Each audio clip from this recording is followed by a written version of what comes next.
All right, we should be live now. What's up, guys? We're doing a little bit of a different live stream here on the channel. Normally, we do one-on-one collector conversations, but we have the collector connection here today, and they're going to be talking about their upcoming non-sports auctions, previewing some of the different lots in there. I went through the auction yesterday. I picked out, I don't know, 20 or 30 different lots that I think we could have some interesting discussions on.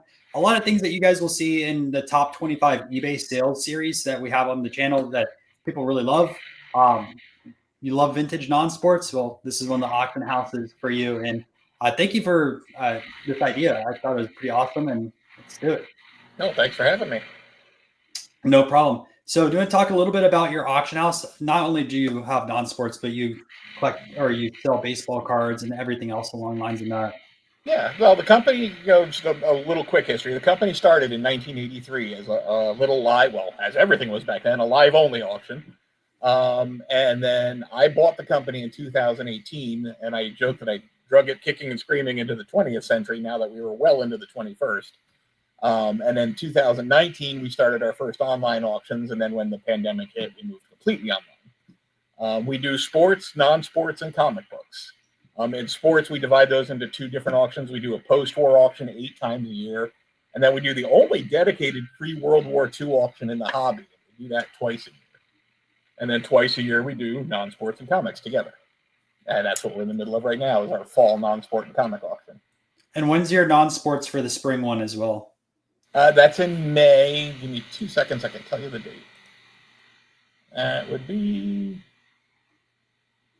May 28th to June 15th. Okay. And then with your non-sports auction right now, how many lots do you have on that side of things? Maybe kind of tell it's over 1,300 lots. It's a good size auction. Like, what do you have in there right now? It's over 1,300 lots, so it's a pretty good sized auction, and they're usually over 1,000. This one is particularly large. Yeah, it was a lot of great stuff in there. Some pre-war, but a lot of also 50s through 70s tops and Bowman, and like then you jump into the garbage pail kids and different things. Yeah, like we do have kind of all eras. We go from the 19th century through 2016 garbage pail kids. So, and then we have Big Dog Break.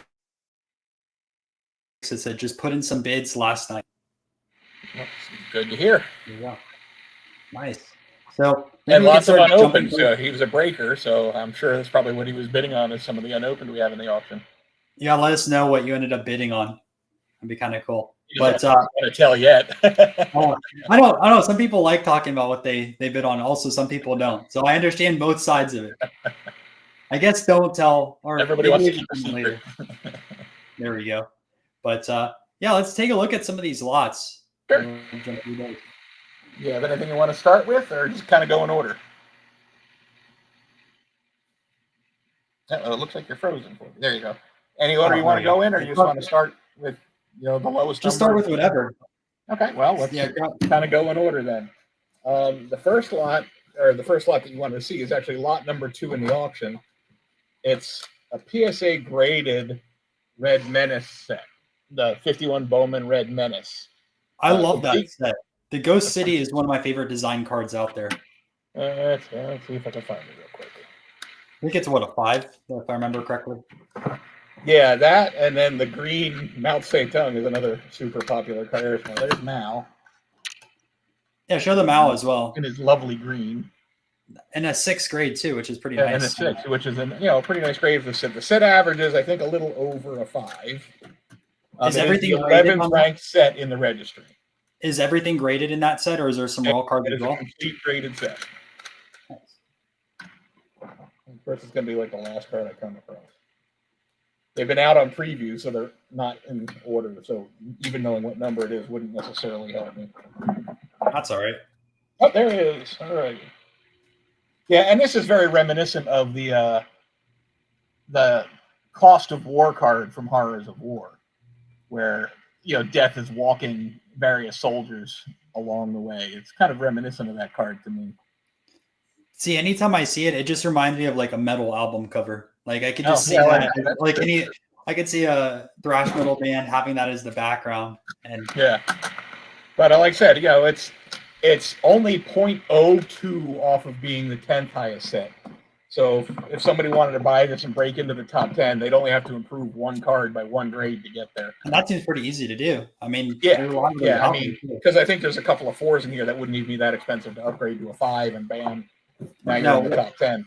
With that said, when do you start seeing the big break in pricing? Like when you get from like a 6 to a 7, or is it? I mean, 6 is definitely, there's a jump from 5 to 6 that's more than just kind of a traditional linear move. But then 6 to 7 is kind of the big jump. 7s are tough, and there are a couple of 7s in the set. Was I missing any short prints or anything like that in that set, or was it those? No, that one was issued in one series, so there's nothing really unusual. Like I said, there's the popular cards, and the American Generals are always popular, but the Green Mao and the Death card are kind of the two biggies. Absolutely. Let's take a look at another one of those complete sets that you have. Oh, well, this is a big one, then, actually. This is the garbage pail? No, actually, we're going to go with one that's tougher because it came in 8 series. This is the Bowman Wild West set. Oh, yeah.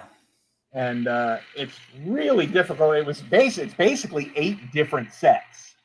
So this would, some people would call this a master set. This is all 8 series of Bowman Wild West, which is something you just don't see sold as a set complete, all 8 series very often. And how many cards are in that set? What is it? 20. I want to say there's 25 in a series, so there'd be 200 altogether. 200. And any variants on that, or is it just run of the mill on that side of things? Yeah, again, I mean, each series, was done independently, but with only 25 cards in a series, there was no, it was all printed on one sheet. And they're all numbered. Actually, it looks like 20 cards in a series, my bad. So there's actually 160 total. And they're like A 1 through 20, B 1 through 20, C 1 through 20, and so on. That makes sense. Condition-wise, where do you think that is about? That's a solid VGX average. There are a few VGs. I see a couple of corner creases along the way, but there's a lot of X in there too. So I would say a safe VGX average. VG? Nice. No real dog. Okay, I lied. There's one real dog. Number H14, Don Barry. So nobody particularly important, but that card's pretty ugly. But even the backs on them, we're looking, clean, not soiled. It's hard to get that on camera for you, but it's a solid mid-grade set.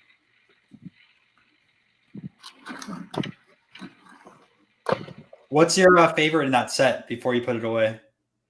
Actually, I didn't catalog the set, and I'm not super familiar with this one. I'm sure, there's probably, it doesn't name a ton of, there's a Geronimo card, so that's always going to be a popular. Oh, yeah, people love Geronimo. Yeah, right there. On horseback, the middle one, my finger's over, that's Geronimo. Keith Joseph of the Nose Purse, right there, Sam Houston. So it does, Andrew Jackson. So there are big names in it. There's Andrew Jackson right there. Sitting Bull right below Andrew Jackson. Danny Oakley. So again, it is sort of loaded with popular names from the Wild West. The previous page: Buffalo Bill, Kit Carson, Calamity Jane, Davy Crockett, Daniel Boone. So, and then as it goes on, those are in the earlier series. As it goes on to H, you start naming guys you haven't heard of. Probably some first appearances too on some of those more obscure names as well. I would be willing to bet on the obscure names. Yeah. Yeah, the big ones were probably in sets in the 19th century. Like like Geronimo has a lot of stuff from the 1800s. Yep. All right, and then you mentioned garbage pail, so why don't we get those next? Yep, I knew that was one of your featured lots on there, and people love it. We do have a series 1, so A's and B's. Are these glossy, or are those the matte finish ones? It's a mix, actually. The mix? Okay. So there are some glossy and some matte. The person who was doing it when they were trying to complete it didn't pay any attention to that whatsoever. Because at first we thought they were all matte, and then we started going through it. When people asked us, we're like, oh, nope, there's a glossy. How about the Atom Bomb and Blasted Billy? Do you know if those are the glossy or they? Let's pull them out and see. I know those are the number ones that people are going to ask, and then also card number 1 too. Atom Bomb is definitely matte. See no shine to that at all. And we always debate on Atom Bomb and Nasty Nick whether or not we grade. If it was a sports card, and Blasted Billy is also a matte back. But yeah, it's always a, do you grade or do you not? I'll tell you, we haven't been very lucky with our sticker grades. Apparently, there's some kind of standard because we grade tons of cards, and we're very good at predicting card grades. We're really not good at predicting sticker grades. So there's some kind of component to it that we're not used to. So we've decided, for the most part, unless something really jumps out at us, we're not going to grade stickers. So here's a chance to grab. The Nasty Nick isn't going to grade particularly high. It's off center. It's got a little bit of wear. But the Atom Bomb's a pretty nice looking card. Yeah, I mean, if you're trying to go after some of those early garbage pails, I mean, that's the set to get. Yeah, I know you also have the UK minis, which will be a little bit more affordable for people. Yeah, absolutely. It's the same exact cards. It's just a little bit smaller. And I think 1 year later, 86s, right? Yeah. Yep. Yeah. I mean, that's the funny thing. It's like we've had packs of original Garbage Pail Series 1 that went for over $600 a pack. Wow. We've had boxes of the UK Series 1 that go for $400 a box. Yeah, I mean, slightly more affordable. The first time I saw those, I was actually over in the UK, and I didn't know they had minis, and someone had a full binder of those, and I was like, $50 for this, or it was either $50 or $100, and I had no idea they were that cheap. I almost bought it, and then I passed on it at the time. I probably still could have bought it. I'm like, man, why is it so cheap? About right. Yeah. And then just as kind of a last, we figured we'd show one of the modern Garbage Pail sets. This is actually the Vomit Parallel set from Garbage Pail Kid Apple Pie. American is Apple Pie. So, you know how hard it is to put together a parallel set, how many hundreds of packs you have to craft to do that. So, if you're still into the modern Garbage Pail. I was going to say, how tough are those parallels? Like, how many packs do you have to open to get one of those? The Vomit Parallels are not the easiest, but they're not the hardest. So I don't remember. I have a actual wrapper in there. It'll probably tell me the odds. But I think you're pulling a few of those per box at the very least. But still, that's an awful lot of cracking to get a set. It definitely is. I mean, it's a significant set. It's 100 and some odd cards. It definitely takes some time. We actually have a question over here from Brendan Ryan. It says, do you know how to tell the difference between Tops and then Tops Ireland Garbage Pail Kits? I don't know the answer to that off the top of my head. I don't think I've ever seen a Tops Ireland Garbage Pail. So I have, and I don't know the answer. I didn't know that those existed, so I want to know now. I mean, Tops did a lot of printing in Ireland, but I wonder is this actually an Ireland release, or is this just Garbage Pail Kids that happen to be printed in Ireland for American release? I don't know need to know more about the question, actually. And then he says, my wife thinks me a weirdo for my affection for Garbage Pail Kids. Nothing wrong with being a weirdo. And my girlfriend says, cards. So it's okay. All right. Here we go. We'll move to some of the interesting sets from the 60s and 70s that you just don't see in nice shape. This is Dynamic Toy Walt Disney.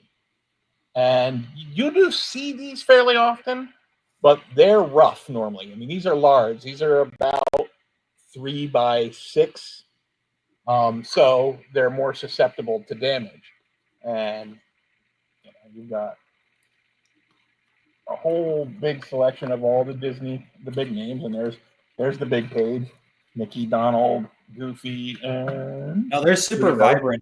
I saw those. And I was like, there's a few people on the channel that watch Disney or like want Disney cards. So I picked out one of the Disney sets. I know you have a bunch of Disney stuff on there as well. If you want to. Yeah, well, it always comes in. But like I said, this one caught our eye because, again, if we were going to grade something, we probably would have gone for these just because I think a number of these are going to be 8s. I mean, these are really sharp, and it's unusual to find them that nice. What do some of those 8s run, like the Mickeys and stuff like that? Well, it's hard because they don't come up that high very often. So there's no really great. It's not like I can just pull up comp. It's not like a baseball card comp where like exactly. Where it's like it's a 58 mantle. I know what that goes for. Yeah. If these graded 8s and I mean, man, boy, if something got better than an 8, that's it's you're going to set the market when you sell it. Yeah, I mean, And then did you see? Did you see a few weeks ago that Mickey Mouse Superfractor went for 500,000? I couldn't Yeah, believe it. yeah, I I did. couldn't believe it. And I saw it. I was like, there's so much earlier Mickey Mouse and Oh just yeah, Disney yeah, stuff in really. general. I mean, You could buy all four 31 wheels in a 9, and it's still cheaper than yeah, 500,000. yeah. I mean, you could do some damage on some of the early Mickeys or the Walt Disney and Mickey card that everybody goes gaga over and has never sold for anywhere near 500,000. We have a few questions real quick. So Oh, sure. Orlando's here. Welcome, Orlando. And then what is the card with the Flatiron building and the Grim Reaper above it? It's not the Flatiron building. It's actually That was the Ghost City card, right? yeah, yep. Oh, in the thumbnail. Yeah. So Castillo, if you wanna move backwards a little bit, we talked about that set a decent amount. So there's some really, really cool cards in that set. It's the 19 Although I say it, 51 Red actually he Menace. might be right. That actually might be downtown Manhattan, and that might be the Flatiron. I It never does really look thought like it, yeah. before, but I mean the streets certainly look right. I know it's hard to tell with the glare, but he might actually be right. This It might does be look like it. New York. Very interesting. Never thought about that. Yeah, it doesn't specifically say it on the back, but it does say basically about a destroyed American city. So So yeah, New York City. Good catch. You said So the then thumbnail. Yeah, I had to calculated. put that card there. It's such Oh yeah, absolutely. And then related sort of to the Disney set, we have a 1970s Peanuts set. And again, not a really tough set. This is my eyes aren't no good anymore. I can't remember the name of it off the top of my head. But anyway, this is a set you do see fairly often. Dolly Madison ice cream, that's what it is. yeah, what's 79, right? Or something like that? 70 actually, 1970. 70. I knew it was 70s. I couldn't remember if it was 79. And but it's another one you never see in good condition. Now the reason we didn't grade these was a little bit more obvious. Now Lucy's really well centered, but then like Linus is, pretty far off left to right. Snoopy himself is significantly off left to right, but they're near mint plus in terms of wear and clean backs, which a lot of times these have staining on the backs, and since they're so bright white, that staining usually shows up pretty horrifically. Yeah, that's those are some sleeper cards because I picked up the Snoopy a while ago and I was surprised what those have been running for recently. Yeah, Especially in high grade, these get yeah, expensive. and that's exactly it. If you want them in VGX, you can get them, and it won't cost you much. But if you want nice ones, they're getting a lot of notice. And I talked to one of the non-sports dealers. I think you probably know Alex, who sets up at Chantilly also. I'm pretty sure he says anytime he puts those out, they just sell like hotcakes because people don't realize they exist. Yeah. Now we'll go completely a different direction. You asked to see the George, and I thought I'd bring his buddies along. Oh yeah, the G45. 1888 G45s. Now G45s are, see, now we're into the stuff I know without having to. Yes. So you get into modern stuff, and I'm like, oh. Yeah, see, I'm the same way. I love the 1800s tobacco. Like that's what I know top of my head. All that type of stuff. G45s. The theory on them is they're actually poster cut from advertising for N76s. That's what I've heard as well on that and side. They don't have the N76 advertisement on the bottom, where there'd normally be an advertisement for the tobacco right here. These don't have it. There's a lot of baseball sets that are similar, and everybody knows that they're from advertising posters, so they never got a catalog number. For whatever reason, Jefferson Burdick gave these a catalog number, so they do exist as sort of their own set today, but they're all hand cut, and again, all blank backed. But, Washington, Lincoln, and Franklin, the Americana stuff right now and the great early Americans is about as hot in non-sport as anything I've ever seen.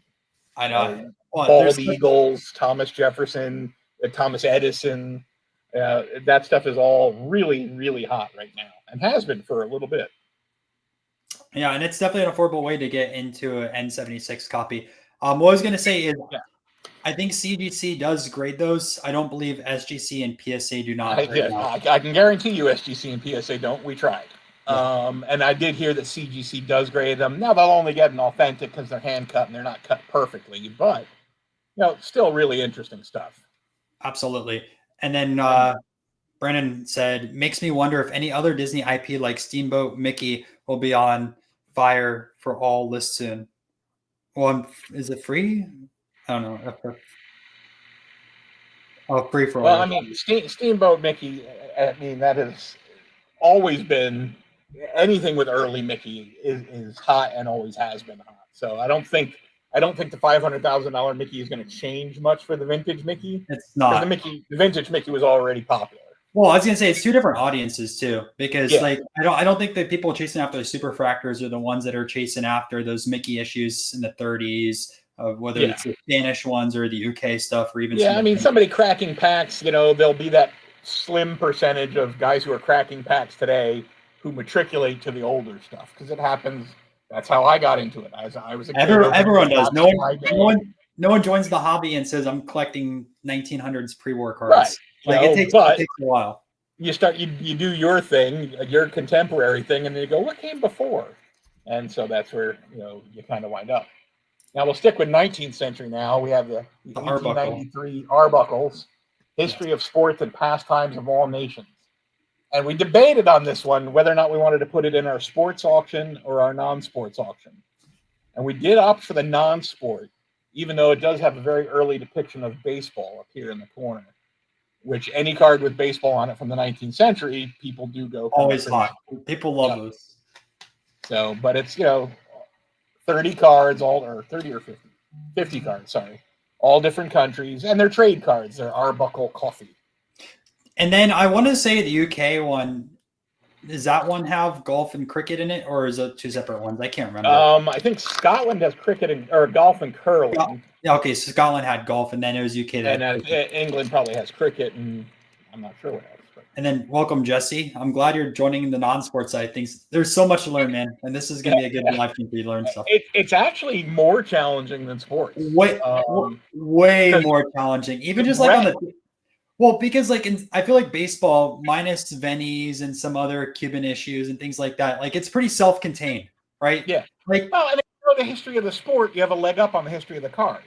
Yeah. You can't know the history of non-sport because it encompasses everything. You gotta focus on a region or like focus on a particular set for a while. I mean, I'm still learning new stuff every day. Oh, absolutely. I've been in for a while for the non-sports side of things. The biggest thing with non-sports is your connections, because the more that you talk to people that know more about non-sports than you are going to see new cards. You're going to discover new things. Like, I think that's the way I've learned the most, is just talking to so many collectors. If you're not in the Facebook group, join that, because there's some incredible collectors in there.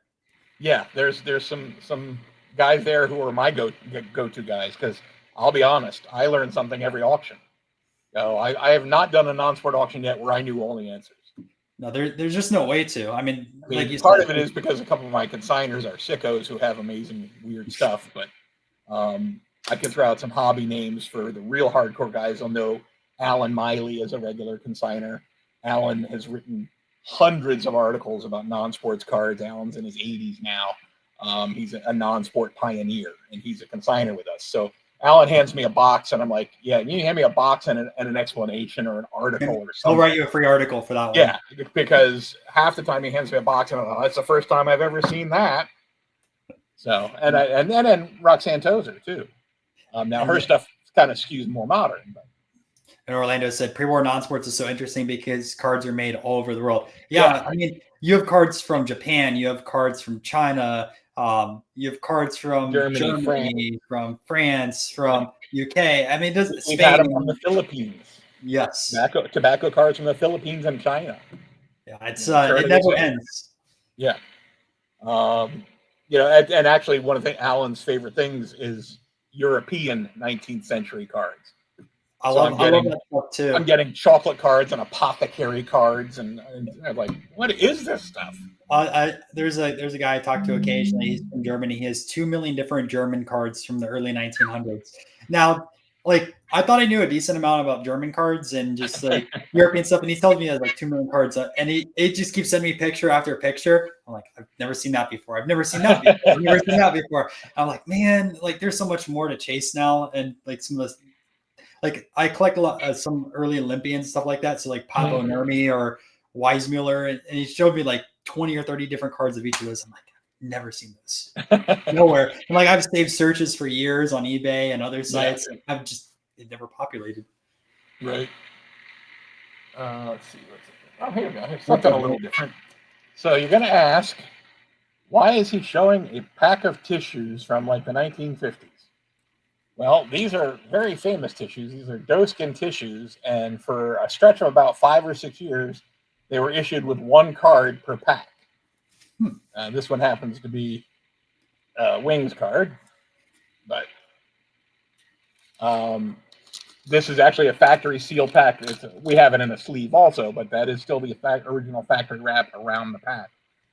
There's a theory that the 1952 Topps baseball cards with the wrong paper from card 120 to 180, that they were doeskins. Is that the grayback one, or not the grayback yes. one? Yeah, it is. It's supposed to be a whiteback series, but there are occasional graybacks. There is a theory, unproven, that those were issued in doeskin packs. The doeskin packs are mainly like 55 and 56, but obviously they were issued with cards that had been printed before. So now the question is, did they reprint cards almost like they did for 68 Milton Bradley, where there's a whole new sheet done for that? Or did they just go back into the warehouse and pull old cards and sell them to the tissue company? And that wouldn't be the 54 graybacks are out of Canada, so I would say that would be out of the and that's pretty well established. But the 52 graybacks are still a mystery. And that is the one theory, and having a 52 card in there does lend a little credence to it, even though it's not a baseball card. No, that's a really awesome piece. I'm going to go through a few other questions really quick. Jesse said, what's considered a rookie card? First appearance or first solo? That is an hour plus debate on itself based off of non-sports. Because like I've had a video where we talked about music, like what's considered a first card in music, because bands change. And it's like, do you go with like the most popular group, or do you go with the first band image? Like, it's a whole other beast on itself. Some non-sports people say they like rookie cards. Some people say they absolutely hate it and despise the rookie card term or even first appearance. I don't think it's a subject to reach today, but I'll just say, just do your research and find early cards that you enjoy. And I think that's the best approach to it. Yeah. It gets even more brutal in the comic world. So let's not even go there. Although, and I'm going to say, let's not go there. Oh, I was going to say, let's say, could you please show the PSC label part of that flat iron building card? I'd really appreciate it. The stream cut off when you were saying the set name. Let me show that there. And they have the full set available in the auction if you want to get that one. There's other really awesome cards in that set too. And then we're talking about first appearances and rookies. This is Panini Rock and Roll mini posters. What, 75? 100. I think it's 75, 74 or 75. Bear with me, I'll tell you. Lot number 11. Good memory, 75. Yes, I collect a lot of music stuff. So you have potentially loaded with those first appearances and rookies that we won't talk about. Yes, you have early Genesis and you have early Queen in that set. Yep. And tons of other appearances from bands that we all love. So it is a massively popular set. We debated breaking and grading again. But sometimes we're a little bit collectors at heart, and breaking a set that's as hard to put together as this is, because this is a European set. I just can't bring myself to do it sometimes. Yeah, and like you said, there's a lot of good stuff in there. I only talked about the 2 bands, but it's loaded. And then let's stick with the music theme for a minute. We've got the 68 the glowing eye Elvis. I don't know. He's like Elvis of the Damned or something. You can't really see it in the picture much, but on our scans on the website, those eyes are creepy as hell. And then you said, I think on this one, there was near mint or something like that. Yeah, it's again, tough to grade some of these weird Panini issues, but it's sharp. We're talking nice corners, no creases, clean, no print marks. And there's 3 different Elvises that you could get in that set, technically, maybe more. Yeah. You have the one with the decal edges that's from the sheet that you can rip apart. And then you also have the 2 different backs. You have this one, and then you have the, the name's escaping me right now, the other variant back. Oh, man. I'm gonna sound so stupid for forgetting the other back on there, but I'm drawing blank right now. But there's the other back on it. And just so the one corner was hiding behind the sticker, just so you can see how sharp they are. And it looked really nice. Gently put them back while we talk. And then Castillo said, "Awesome, thank you so much." Not a problem. And then, is the Yardbirds or Led Zeppelin Jimmy Page's rookie card? Of course, you get that question. I don't think Jimmy Page is on any of the Yardbird cards. Yardbirds have some cards from '68, but I don't think Page was on those cards. At least I don't think they were. Yeah, I don't remember him on a Yardbird card. Yeah, Yardbirds had Clapton also. Not Clapton. Oh, was he on there? I can't. No, it was. There's 3 legendary guitarists in Yardbirds. I can't remember in my head. The one just passed away last year. Name's escaping me too. But then Michael said, "I have that Elvis." Let me just double check the Yardbird guitarist because I don't want to sound stupid. When you talked me out of it, you said Clapton, and you said no, and I'm like, the Clapton's right, isn't it? No, it was Clapton. I was right. Yeah, so Clapton, Ginger Baker, and one just passed away last year. Jeff Beck passed away. That's Jeff Beck. Okay.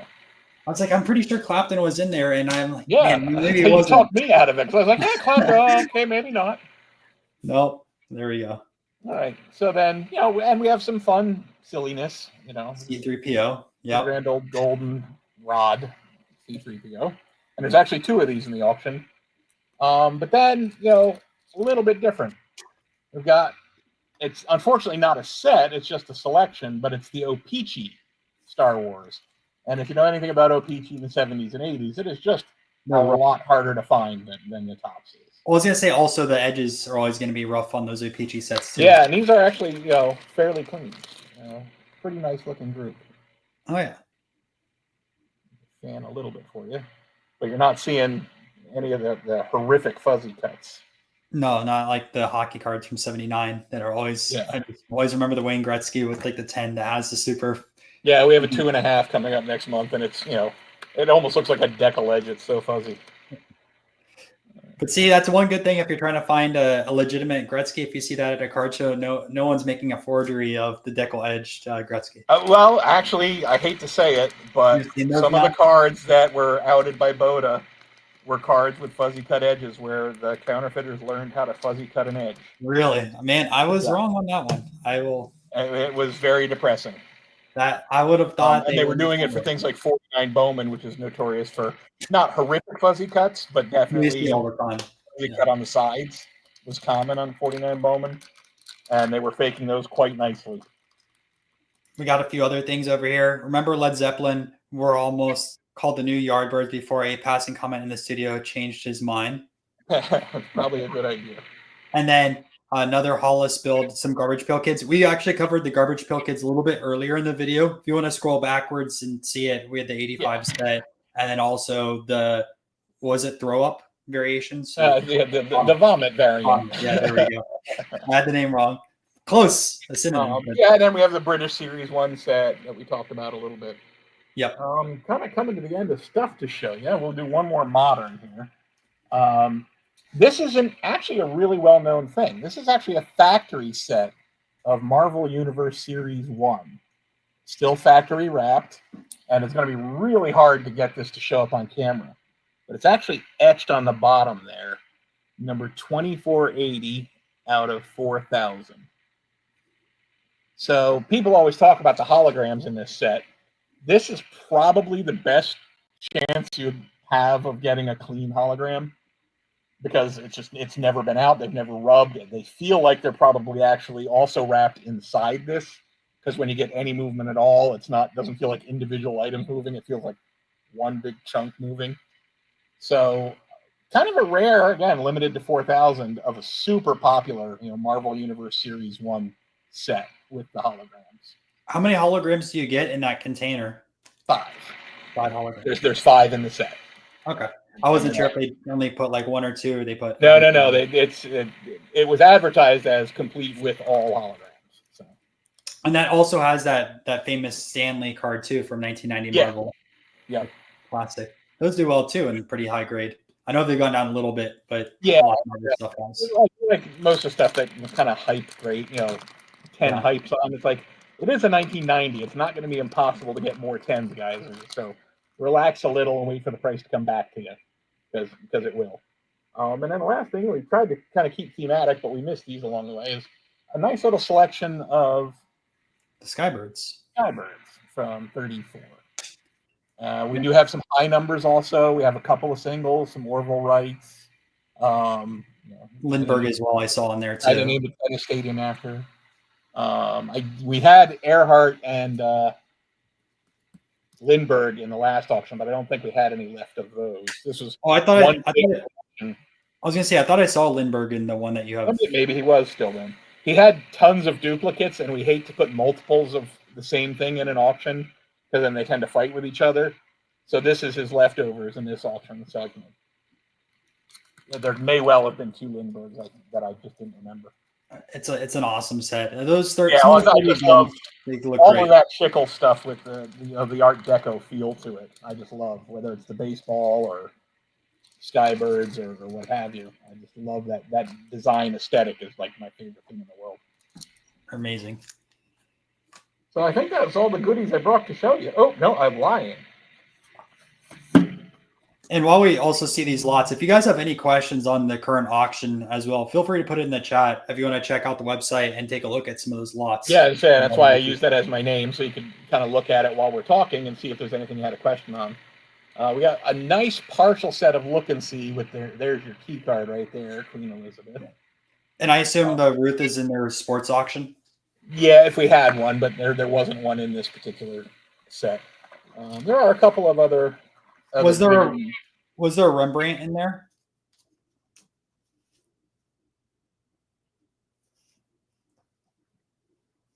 Uh-oh. Am I lost or did I lose you? There we go. We do have number 1, although it is the weakest card in the set by far. But Jefferson, Earhart, George, Washington, Boone, Ben Franklin, and Benedict Arnold are all nice. Some of the more important cards in that set. I wish it's probably good to VGX. Probably average as VG. I will say I wish Topps did a better job promoting the 52 Look and Sees. Like they promote the 52 Top set like everywhere, but they don't promote the Look and Sees. And I know it's not as important as 52 Tops, but no, but it is a very I dropped one. Sorry, so I'm ducking out of camera. But it is a super popular set among the non-sport and sport collectors alike because of the Ruth. Yeah. So, and I mean, it helped establish the base because Topps made so many non-sport sets throughout the 50s, 60s, and 70s. Oh, absolutely. I know it technically wasn't their first, but obviously it's their flagship year. And yeah, I think it's their first famous non-sport set. I'll put that. With a lot of other stuff. Well, they had the Magic photos and stuff like that. But what year was Scoop? Scoop was 54. Okay.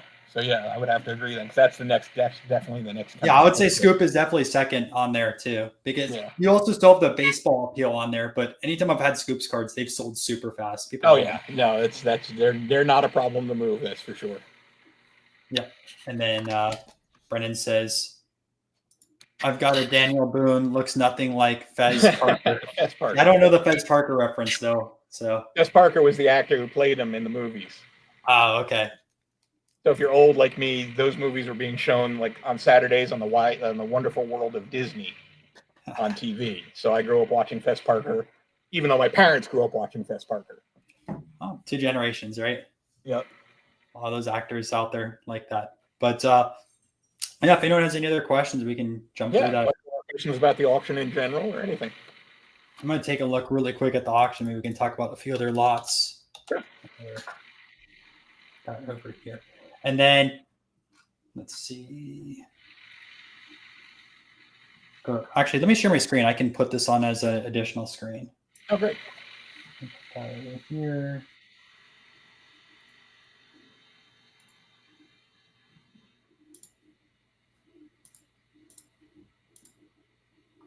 I'm going to be looking to the side for my second monitor, but hopefully this is showcasing. So this is the auction, guys, and I'll sort by highest price over here. We didn't talk about comic books. I'll be honest, I know nothing about comic books, and we never covered comic books on the channel. So yeah, and I wouldn't expect you to. I didn't put that on here, but We have Phantom Lady over here at $777, which is leading the auction. So maybe I should have learned a And little bit that's about it. not even that is such a tiny fraction of what that's going to go for. So maybe talk a little bit about that one because I'm not familiar with it. I know there's some people that love Marvel stuff and comics, but I just don't know. I mean, Phantom Lady is and number 17 specifically is such a super iconic book in the comic hobby because there's a ton of history behind it as well.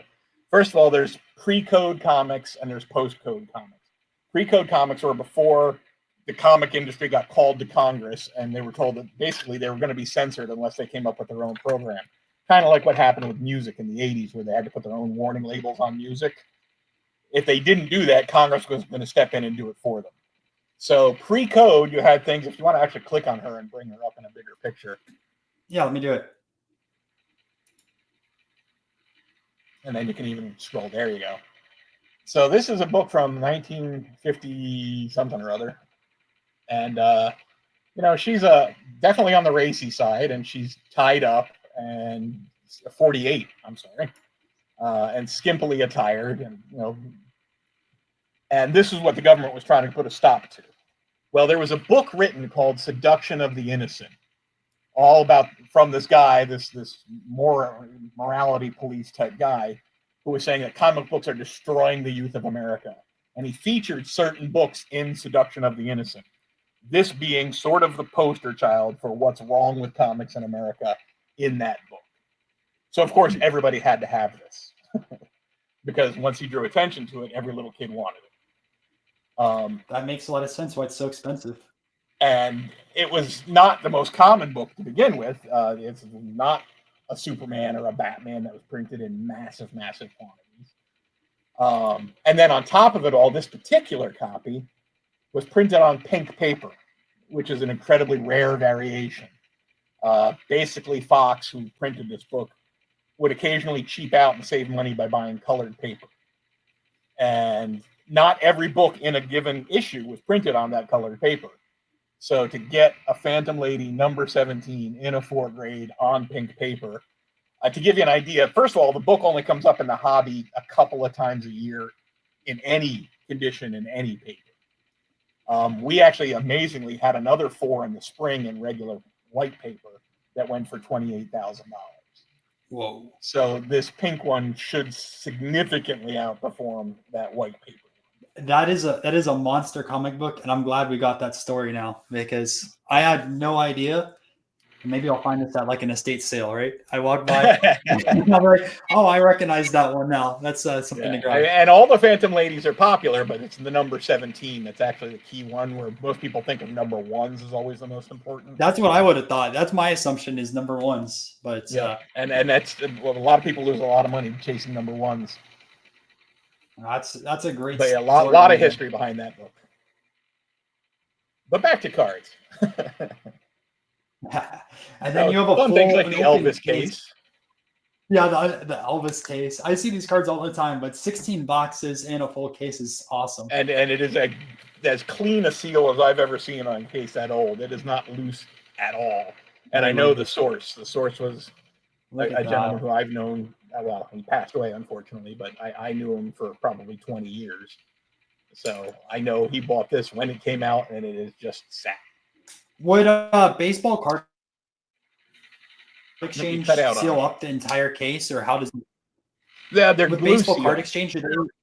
Well, nowadays, because of what happened with the Pokemon box, he actually opens them, confirms that each box is uncontaminated, then puts them back in and wraps the whole case. Got it. So technically, what he's selling as a sealed case is, well, it was sealed when it got to me. That makes sense. He opens it, confirms it, and sort of reseals it.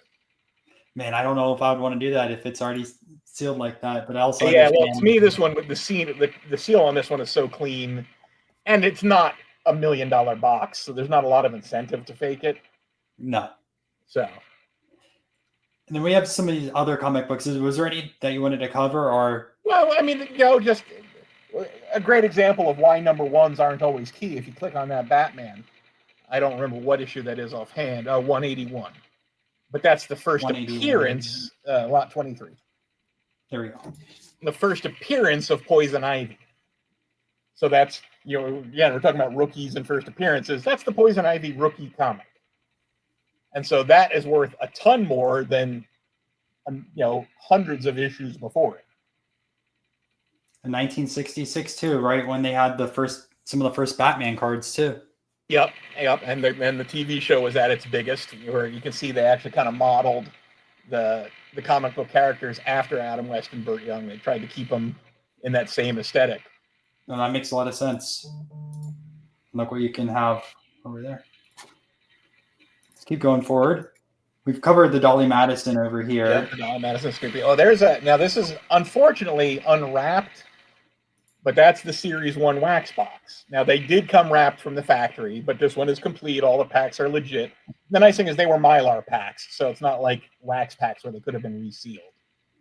It's just unfortunate that whoever had it opened the wrap on the box. And with that, also, how many holograms are you expected to get in one of these boxes? Because it mentions limited edition hologram cards. I get my experience, between 3 and 6, somewhere in that neighborhood. One every 5-6 packs, maybe. Yeah, 36 packs in total now. Yeah. Nice. And then there's the Peaches that we covered on there. This is the 49 Wild West. Yeah. Oh, here's a neat one. Lot number 7. Yeah, this was interesting. I had no idea what this was, so I didn't know. You thought it was poker chips. That's what it reminds me of. It looks like a poker chip caddy. Yes. But yeah, these are the Jello discs, and we actually had one last auction with the carrier missing one disc. Whoa. And so this was sort of a triumph for us to actually get one with all the discs. So this one is truly complete, the history of aviation, and it is all 200 coins. So how did people get these? Because this is 1962 Jello. Did they have to send in? I believe they were send away, and you saved up enough, and you could get the caddy too. So is it just planes, or do they have historical figures? There's space travel. There's basically the entire history of flight. So it'll go from the Wright brothers. I think there's even hot air balloons from the 19th century.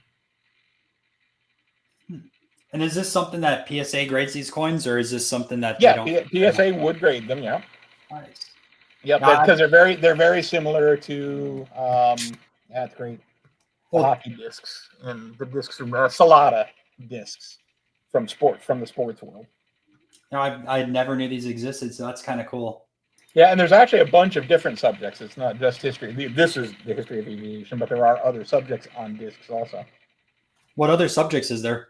Oh God, now you're gonna put me on the spot. We've had them. I want to say there's Western. I want to say there's military. But there was a number of sets, and I think most of them were done by Jello. Got it. Yeah, that's like I said, I had no idea that Jello had these, and now I've learned something new. Actually, here we'll take a little trip. Go to the navigation on the left side of the page. Yeah. Show a little functionality. So go to under Browse. Go to Non-Sport Cards and Comics, where it says the date. Go under that. The next drop menu down. Oh, there we go. There you go. And click on All Auctions. And now type in Jello, JELL-O, coins. If you just do Jello, you're going to get cards. Yeah, I was going to say you're going to get the baseball stuff in there too. Okay, so let's see. Hostess and Jello airplane. So Hostess did them too. So maybe it is just planes, because they're just from past auctions. Then 30 over here. Let's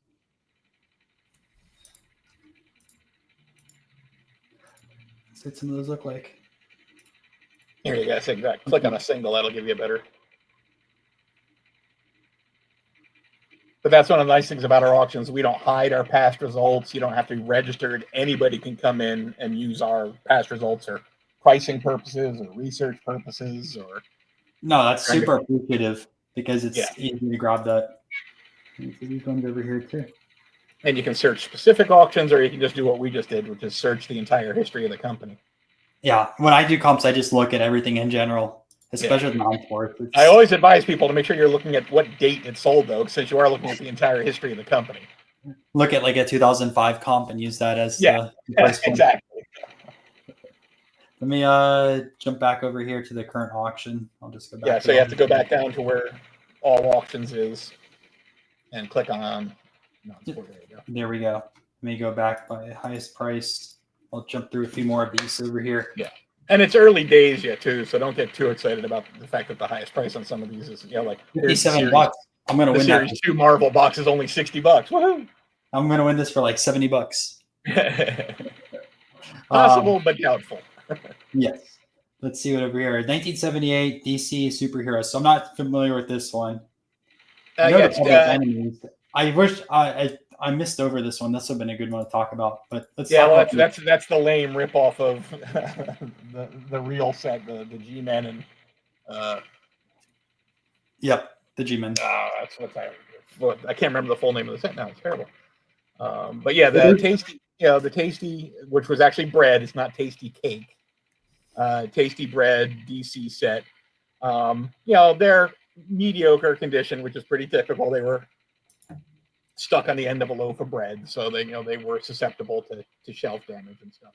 Not a bad set, but DC doesn't touch Marvel in terms of popularity for collectibles. No, but what I was gonna say is we were talking about the G-Men. There's 3 different prints of the G-Men set. There's also a French one, and then there's also another one. I think I could be wrong, but from the Netherlands. That wouldn't surprise me. We found Zorro from like 5 different countries. So yeah, the 1936 over here. But yeah, but it's kind of a cheaper quality than the actual G-Men set. Plus, you see they changed the field from black to blue on the bottom, and the printing is usually not as nice. You don't have, what is it, the 12 super scarce cards in the G-Men? Right. Oh yeah, well, it's a much smaller set. Yeah. And all the left and right variants and all that. It's one of those sets. Well, yeah, and yellow ampersands and red ampersands. And anytime I see those, I just got to load up like an article just to remember all the variants. There's just too much in there. Let's see what else is pretty cool over here. This is 1966 Donruss Marvel. Not a full set, unfortunately. That's you talk about ones that always fly off your table. You just can't. Oh, these right here, yeah, because they have a lot of earlier first appearances, especially and they're funny. They're very irreverent. Yep. This is one of the Spider-Man one over here, one of the first appearances. Someone in the last video had a question. They're like, what would be considered the first Spider-Man? Do you consider this one, or do you consider the one with the back where you have his entire face? And it's an interesting point. It's like, like front or the back on that, but it's a classic one. People love those as well. Yeah. There are a few others. Here's the Skybirds. Yeah, and nice because the Sun Animals. People love their animal cards. So that once you get into the tobacco American, full sets are always nice to find. So they are, and Sun made a lot of stuff that's nice, especially the boxing cards and things like that. It's one of the few things my wife actually collects, was like lighthouses and some of the. Although my favorite is probably, I think it's T-53, the Wild West set. Those are nice. They're just beautiful. Then we have this classic. Oh, yeah. I always see them rubbed off. Yep. And of course, no Mickey Mantle. No. It's always cool seeing them. Yeah. They'd have been on top if they were there. But nice shape. And unscratched is always kind of nice to find. So. Especially. And then let's keep going through. There's more Star Wars, the exhibits on there. There's first unopened an EP box. Well, I guess we saw the Marvel boxes, but yeah, there's a little vintage unopened. No, you have a lot of all the way back to 1967. We have an unopened box of kooky classmates from Fleer. I was gonna say you have quite a bit of unopened boxes throughout over here. Yep, there it is. My kooky classmates. Baseball card exchange as well. Yep. Steve's a good guy. 5 cents a pack. Yeah. And unlike baseball, where that would set you back a cool 6 figures, that'll probably go for a couple $100. So. Still decent. That's one of the other reasons non-sports better than baseball sometimes. That is true. Well, except sometimes you have to wait years to find your card in non-sports versus baseball where it sells every week. Yeah, you can definitely go out and just To get the it. most extent. Obviously, some pre-war stuff sells every 5 to 10 years. I'm not saying that in general. I'm not generalizing. I'm just saying like probably about Right. 95% what people chase Actually, sells on a Lot weekly basis. 670 is a cool one. We were talking about coins and discs, and this is Kellogg's Monkeys discs. Also, I wanted to pull up this 1944 Walt Disney stuff. Oh, yeah, absolutely. So very similar. They're plastic discs with paper inserts, just like the Hostess and Jello ones were. So whatever this technology was, everybody kind of ran with it. And again, Salada T did them in sports, and they're all right around the same era. So kind of interesting. And then these Disney over here, I've seen these before. Yeah, and it's unfortunately just shy of a set. But again, you're talking, 40s Disney, so it is kind of a big deal. Plus, Again, print quality on them is awful. It's typical, it's the same company that did the MP and Co stuff, and their print quality is always just awful. You can see the registration on these is off by miles. Like but some people like the off registration cards because it's kind of unique. Yeah. Well, unfortunately, with this company, it's not. No, I'm just saying, like with the tops, like I once had an off registration Benny, and it was a unique card. Yeah. Well, even T206s, when you get one that's really off, that is unusual. Oh, they get huge premiums on those. Yeah. Brennan said they almost look 3D. They really do. Yeah, very much so. Like maybe if I put my glasses on. Yes. Let's see some other stuff in here. More 70s unopened. We talked about the posters. Panini, yeah. Talked about these. Hologram. Oh, and here's a similar set, to the set lot number 601 is the Flintstones. Oh, I think you're pointing this one. Oh, sorry. Yeah, 601. The Flintstone set's very similar to 601 to the. Yeah, right, there you go.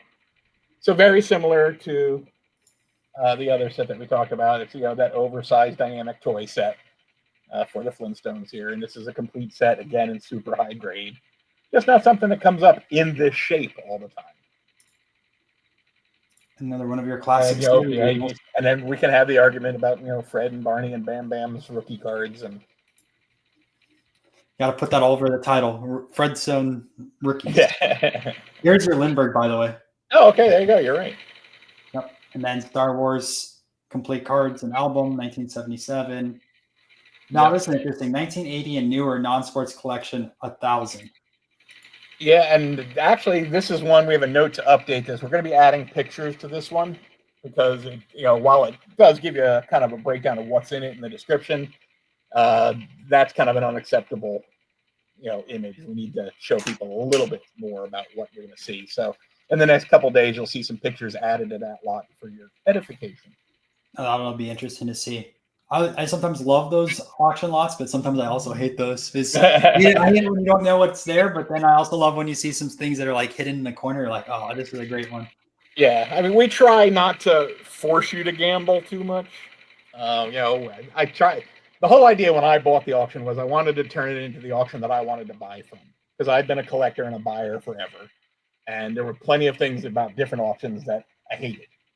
So my goal was to fix all those things and make this the auction I wanted to bid in, even though I'm not allowed to. That makes sense. And then you have the Fleer Pac-Man over here. Unscratched, which is nice. Yep.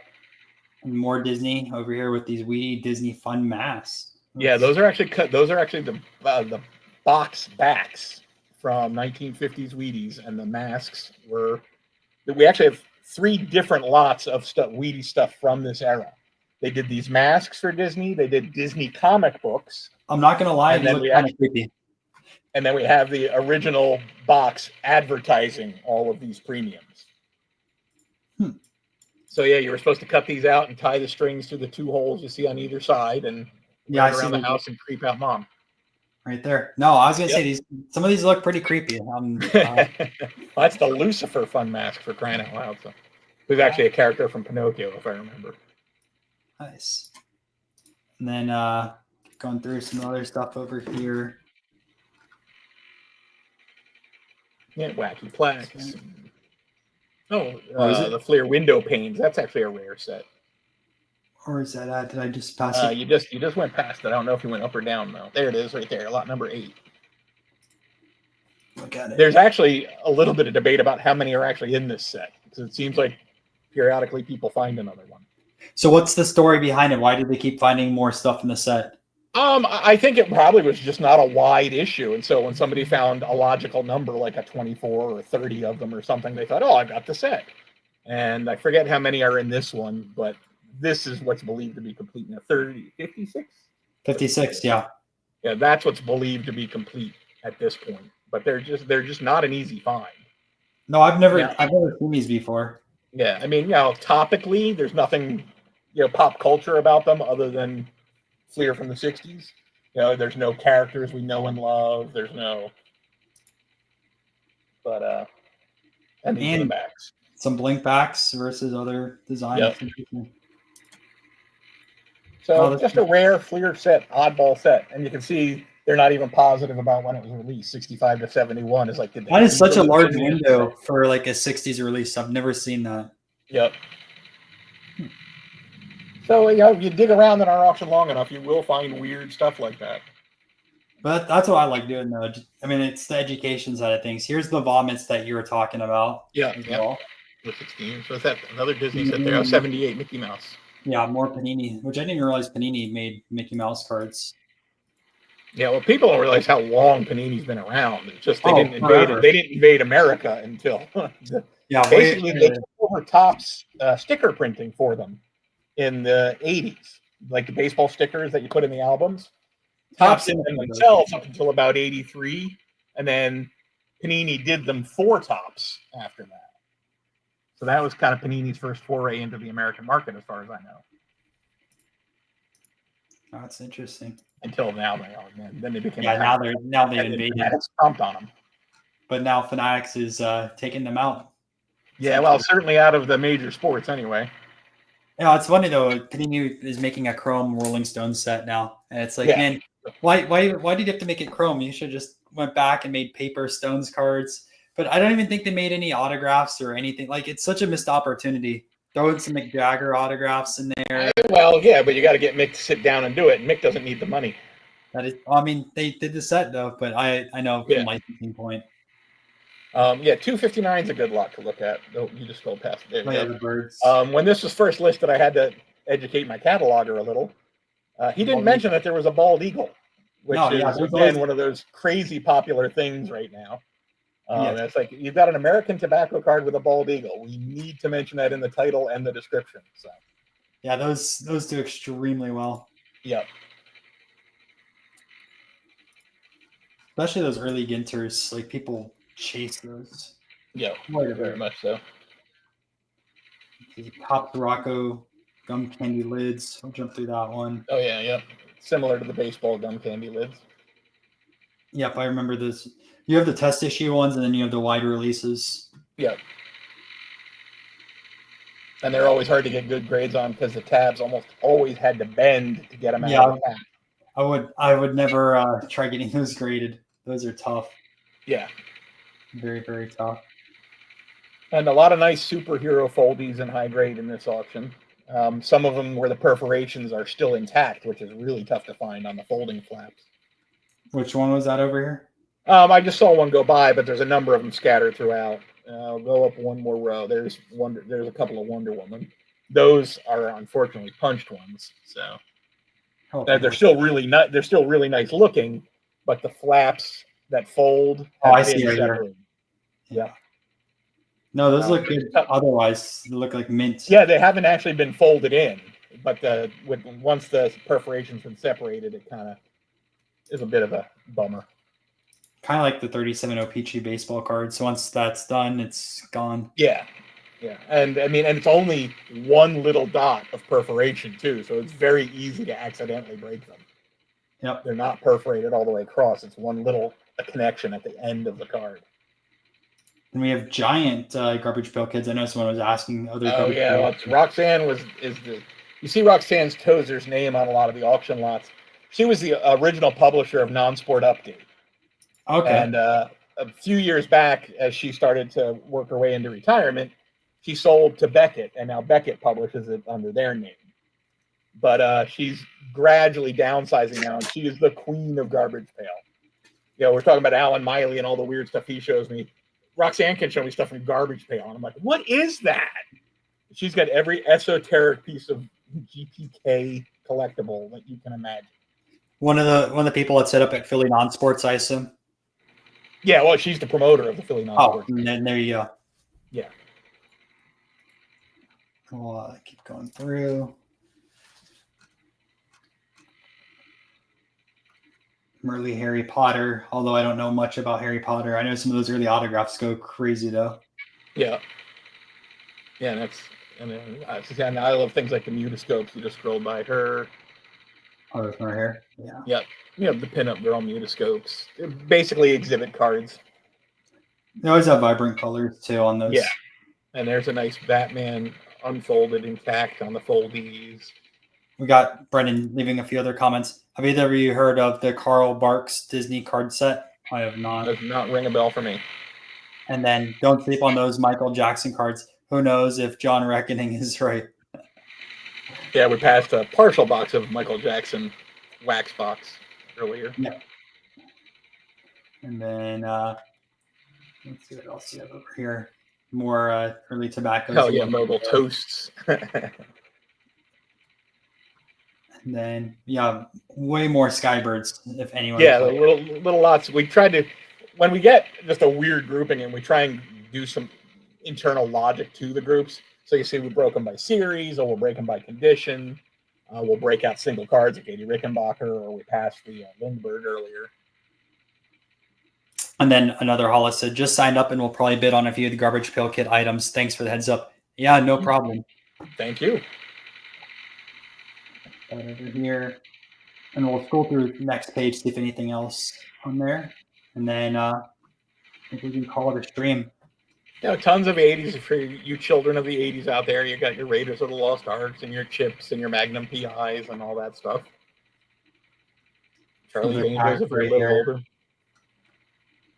Yeah, we actually have, speaking of comics too, we actually have the second issue of Cracked Magazine in the auction.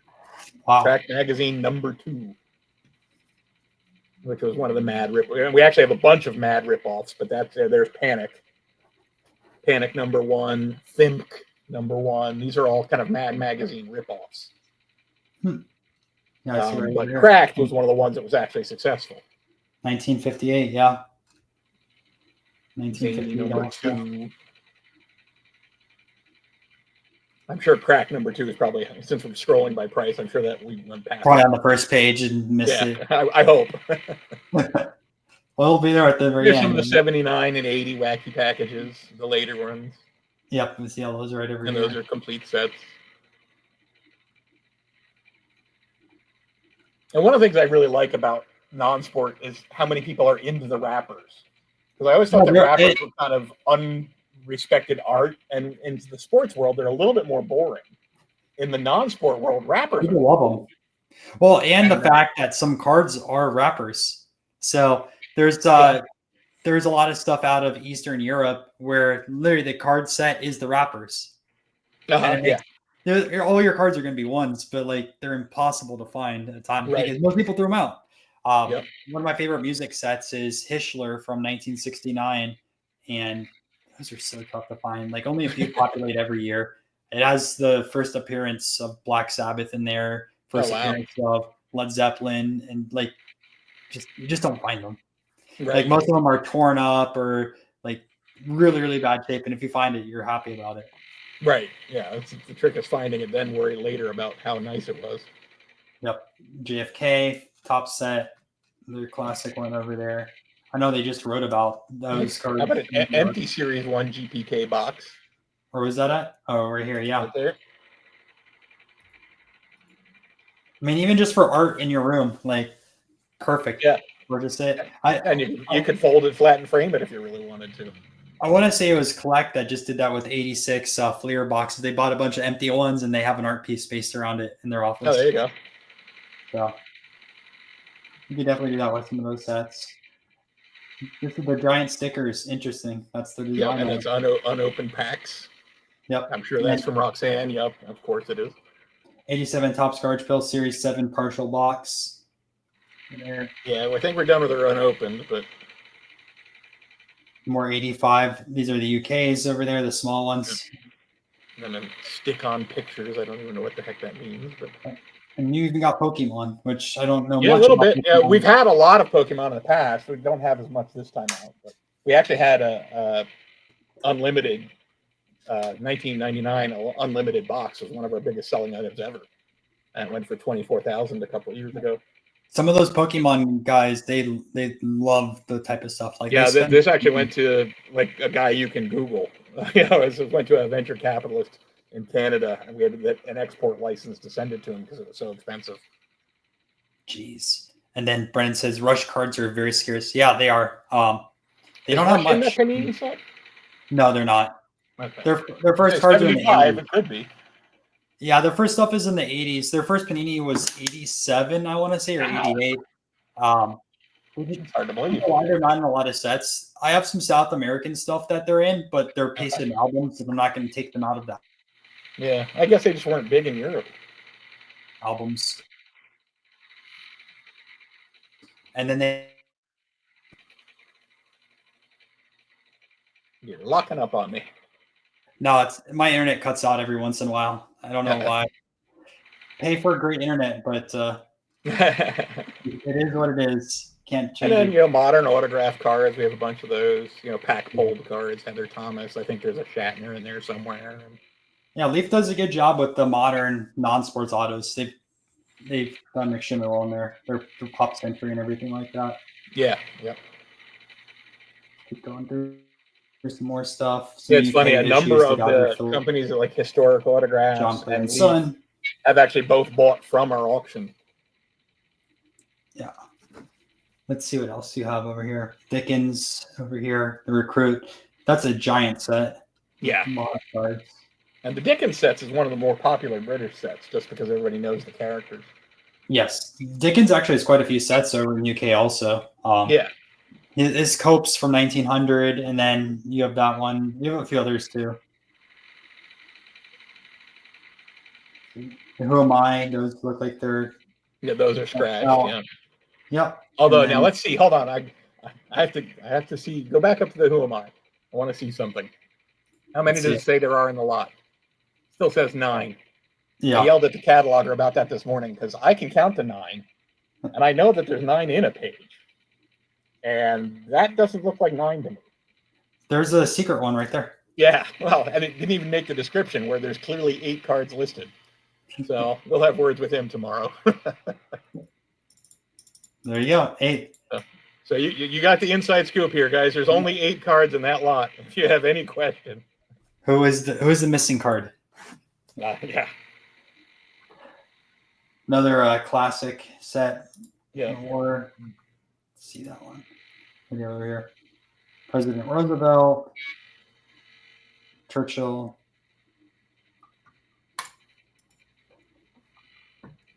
And then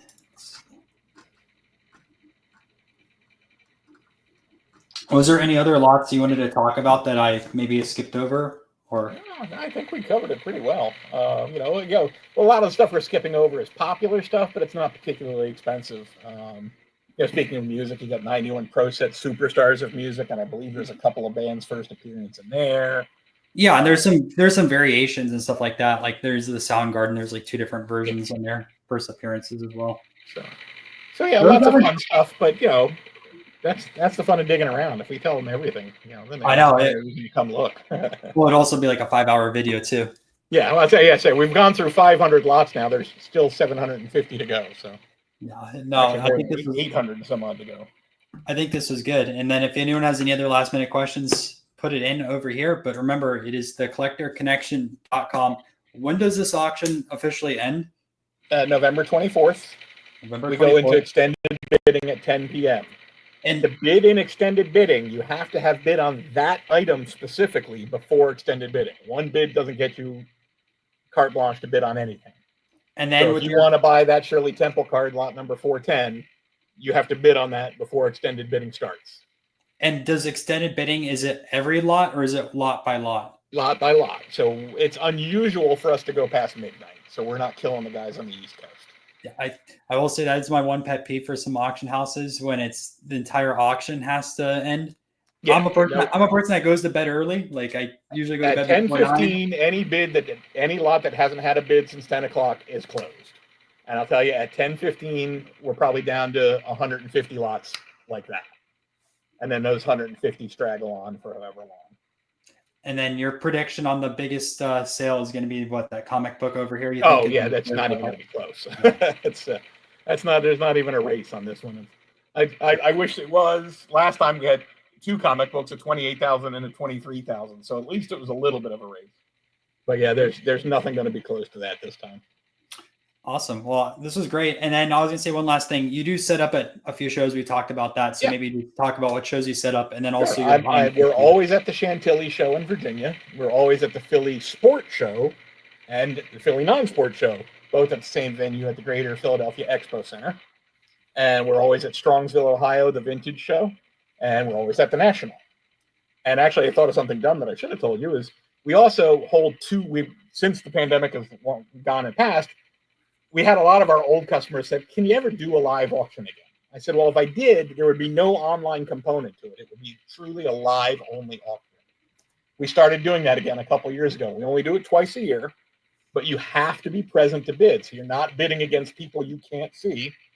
And we're moving in January, and that's also going to be at the Philly Expo Center on January 11th. A live only auction. Now that will be sports.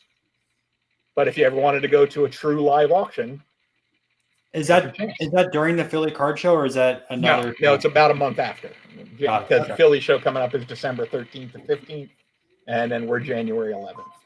And then lastly, you're doing a buying trip or like consignment trip across. Consignment trip. Yeah, we're starting in Idaho, and then cutting south through Vegas and Phoenix, cutting across to Dallas, then up through the Midwest, and then back home to Pennsylvania.